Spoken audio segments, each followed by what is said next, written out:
In order to help us understand hundredths a little bit better, we're going to start putting them in a sequence or in the correct order. So we begin to understand the value of each fraction and what comes next and so on. So let's look at this top line first. So we've got 27 hundredths, 28 hundredths. Okay, well, I can see they're both hundredths and I can see the numerator is going up by 1 every time. So the next one's going to be 29 hundredths.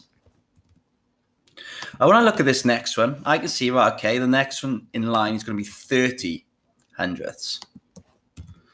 But I can also look at this another way.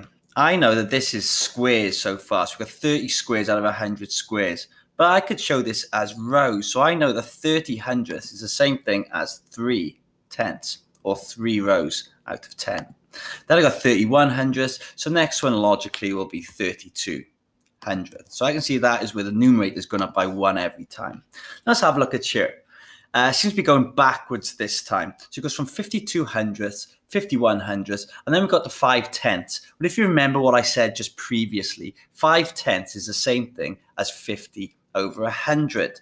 So I know the next one's going to be 51 over 100.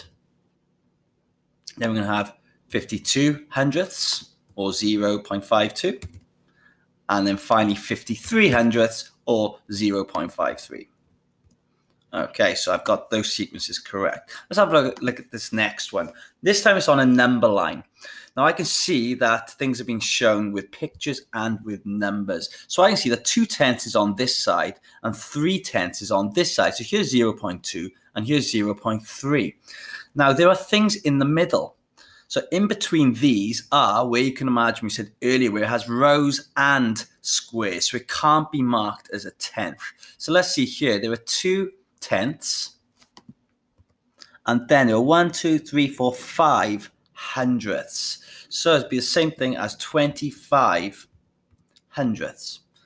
So that will help me see that right here would be 24 hundredths, 23 hundredths, 22 hundredths. And then the other side would be 26 hundredths, 27 hundredths, 28 hundredths, 29 hundredths, and then 30 hundredths. Or another way of saying this is 3 tenths.